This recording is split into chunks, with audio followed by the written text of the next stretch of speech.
The average American's recorded about 238 times per week, but those are just the cameras that we know about, and that's according to a study done by Safety.com. That doesn't include hidden cameras, like this one.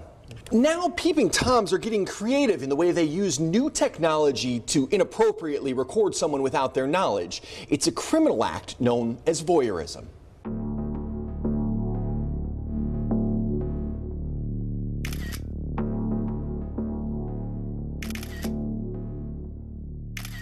That's 22-year-old Marty Worley. He's been arrested 3 times in the last 2 years for secretly taking pictures of girls. In one of those cases, investigators say he was caught taking upskirt photos of a shopper at a local Target without their knowledge. He's hunting. I mean, literally, I'm watching him hunt for girls right now. Yeah, he's going to the makeup department where there's a bunch of little girls, and he's trying to go up under their skirts or under their whatever it is. He's holding the camera like right underneath them and just filming. Worley's just one of several local men recently arrested and charged with voyeurism. Alexander Classbill is accused of secretly filming women in a hospital bathroom where he worked. He's facing 19 charges. Former VV officer Kyle Davis is facing charges for allegedly recording an underage girl with a hidden camera in his bathroom during a birthday party. In all of those cases, according to investigators, the suspects used cell phones to record the illegal images. But local attorney Christopher McDowell says identifying and prosecuting these cases can be tricky. In my experience, they're detected one of 2 ways. The old-fashioned way, somebody sees the person peeping in the window.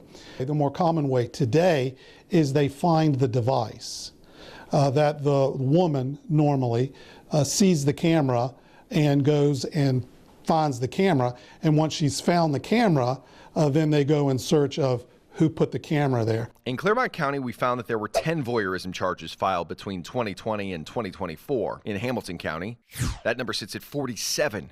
We don't know how many repeat offenders there are, but we do know that Worley has been charged in at least 3 separate crimes in the last 2 years. That led us to ask, how is someone able to commit the same crime again in such a short amount of time? The lowest level is a misdemeanor of the 3rd degree, which is 60 days, up to 60 days in jail.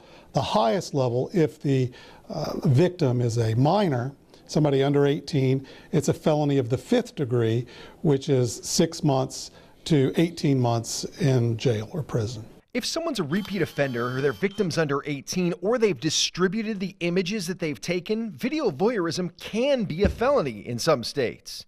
But we found that most states often charge offenders with a misdemeanor and don't have increasing penalties, making it easier for repeat offenders to commit these crimes again.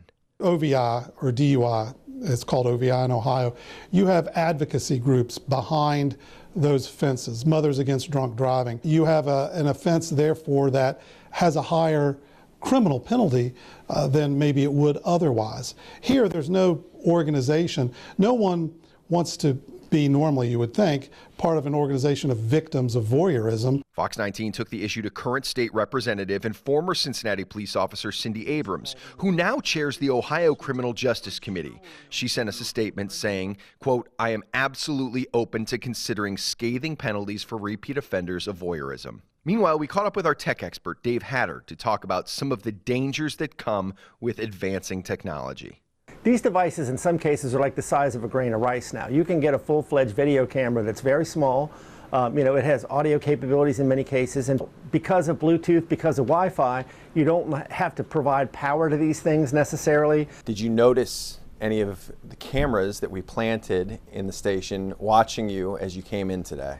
I did not. We're going to take you back upstairs and see if you can find what we planted. Let's see what we can find.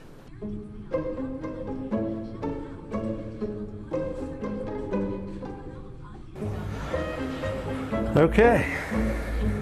We put 4 hidden cameras in the Fox 19 lounge and asked Hatter to show us how to find them without any special equipment. If you hit this with the flashlight, I can see that there's something weird about that. Well, you hid this pretty good. I don't know what else you guys might have hidden around here. I see that hanging down. Bella, you want to come here?